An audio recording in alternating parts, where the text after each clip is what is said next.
So మీరు complete Telangana అబ్బాయా? హా, మరి మీకు ఇక్కడ ఆంధ్ర హైదరాబాద్. ఎలా వర్కౌట్ అయింది? ఇలా స్లాంగ్ గాని? నేను ఫస్ట్ సినిమా మెయిన్ ఫేమస్ అని ప్యూర్ పల్లెటూరు తెలంగాణ వైబ్లో చేసినాం కదా. చాలా కథలు విన్నా, దాని తర్వాత ఈ కథ విన్నప్పుడు ఎగ్జైట్ అయినా. ఎమోషన్స్ అవన్నీ చాలా బ్యూటిఫుల్ ఉన్నాయి. ఈ సినిమా నేను మా మమ్మీతో కూర్చొని చూడొచ్చు, మా డాడీతో ఓకే. కూర్చొని చూడొచ్చు అని ఒక అష్యూరెన్స్ వచ్చింది. ఓకే. దాని తర్వాత ఇంకా నెక్స్ట్ ఇమీడియట్ టాస్క్ అదే ఆ స్లాంగ్ పట్టుకోవడం. అవును. ఒక 3-4 మంత్స్ రిహార్సల్ చేసిన. అంటే ఇక్కడ పుట్టి పెరిగిన వాళ్ళకి అది మాట్లాడడం చాలా నిజంగా టఫ్. కష్టమవుతుంది. అవును. 3-4 మంత్స్ చేసిన తర్వాత డెఫినెట్లీ అక్కడ పుట్టి పెరిగిన వాళ్ళగా రాకపోయినా ప్రయత్నించిన.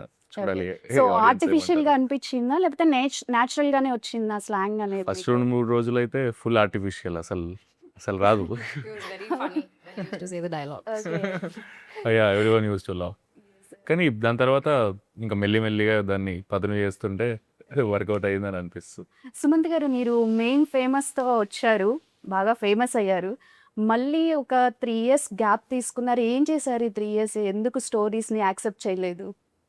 అంటే వింటూనే ఉన్నా, మంచి కథ చేద్దామని ఓవరాల్గా. మ్మ్. మరి లాంగ్ ఎక్కువ తీసుకున్నారు కదా. దొరకట్లే. దొరకట్లే. అంటే వస్తాయి చాలా కథలు డెఫినెట్లీ. ఒకటి నేనే రాసి నేనే డైరెక్ట్ చేద్దాం అనుకున్నా, మళ్ళీ యాక్ట్ చేస్తూ సేమ్ మేము ఫేమస్ లాగా. కానీ ఎక్కడో ఇంకా వేరే కథలు కూడా వస్తుంటే ఏదైనా విన్నది నచ్చింది అంటే అది చేయడంలో తప్పు లేదు కదా. పర్ఫార్మెన్స్ని మంచిగానే యాక్సెప్ట్ చేసారు ఆడియన్స్ మేము ఫేమస్లో. సో చాలా విన్నా, ఎక్కడో ఏదో మిస్ అయింది. ఇది విన్నప్పుడు చాలా మంచిగా అనిపించింది. సో సో ఇక సుభాష్ గారు అంత ప్రాపర్ గా మీకు ఎక్స్ప్లెయిన్ చేశారు, అంత హా. నచ్చిందంటే. అంటే 3 సంవత్సరాల తర్వాత ఒక కథని మీరు సెలెక్ట్ చేశారంటే నిజంగా సూపర్ గా ఉంటది ఆ స్టోరీ. ఎమోషన్స్ అయితే బాగుంటాయి, డెఫినెట్లీ బాగుంటాయి. ఓకే.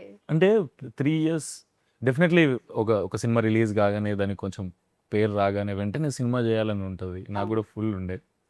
ఆ, వెంటనే చాలా కథలు కూడా వచ్చినాయి, చాలా కథలు వచ్చినాయి. కానీ ఎక్కడో లోపల ఏదో మిస్ అవుతున్న ఫీలింగ్ వస్తే, ఓకే ఎప్పుడు తీసినా మంచి సినిమా చేస్తే ఎప్పుడైనా యాక్సెప్ట్ చేస్తారు కదా జనాలు. ఎవ్రీ ఇయర్కి 2-3 సినిమాలు చేసినా మంచి సినిమాలు చేయాలి. మంచి సినిమా లేకపోతే 4 ఏళ్ళకి ఒక్కసారి చేసినా ఓకే కదా. అవును. Yes sir.